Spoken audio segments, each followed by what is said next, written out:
Ukraine की सेना ने एक वीडियो जारी किया जिसमें उसके सैनिक रूस के BMP-2 टैंक को तबाह करते नजर आए। यह हमला उसने यूक्रेन के डोनेस्क इलाके में किया, जहां रूस की सेना का टैंक एक नदी में शांत खड़ा दिखा, इस बात से बिल्कुल बेखबर कि दुश्मन की नजर उस पर पड़ चुकी है। यूक्रेन का दावा है कि यह टैंक नदी पार करने वाला था, लेकिन उससे पहले ही उसे तबाह कर दिया गया। यह हमला इतना जोरदार था कि उस टैंक के परखचे उड़ते दिखाई दिए। रूस का BMP-2 टैंक मशीन गन और ग्रेनेड लॉन्चर समेत कई हथियारों से लैस है, जो पानी के साथ जमीन पर भी तेजी से दौड़ सकता है।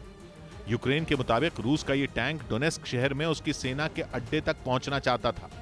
वहीं यूक्रेन युद्ध में जिस तरह ज़ेलेंस्की की सेना पुतिन की घातक ड्रोन सेना को चकमा दे रही है, उसने सबको हैरान कर दिया। पश्चिमी मीडिया ने दावा किया कि यूक्रेन अब तक रूस के करीब 50 घातक ओरलान 10 ड्रोन तबाह कर चुका है,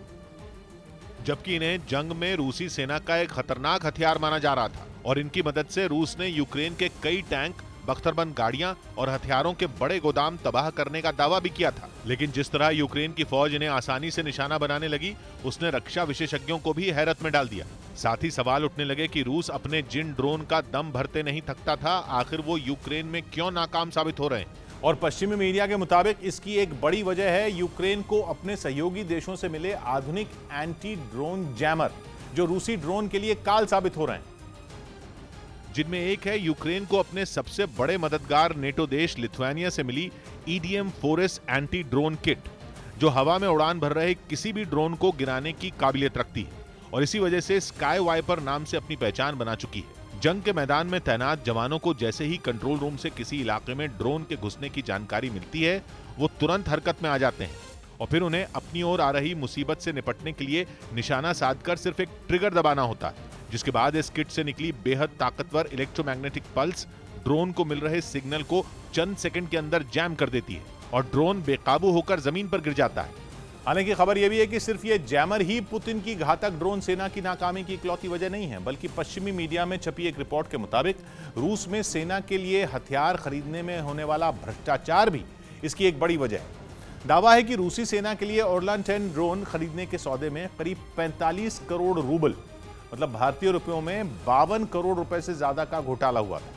यही नहीं, रिपोर्ट में यह भी दावा किया गया कि इसी भ्रष्टाचार की वजह से ड्रोन को तैयार करने में सस्ते और घटिया उपकरण का इस्तेमाल किया गया, जिन्हें जैम प्रूफ मानकर जंग के मैदान में उतारना रूसी सेना के लिए बड़ी भूल साबित हो गया।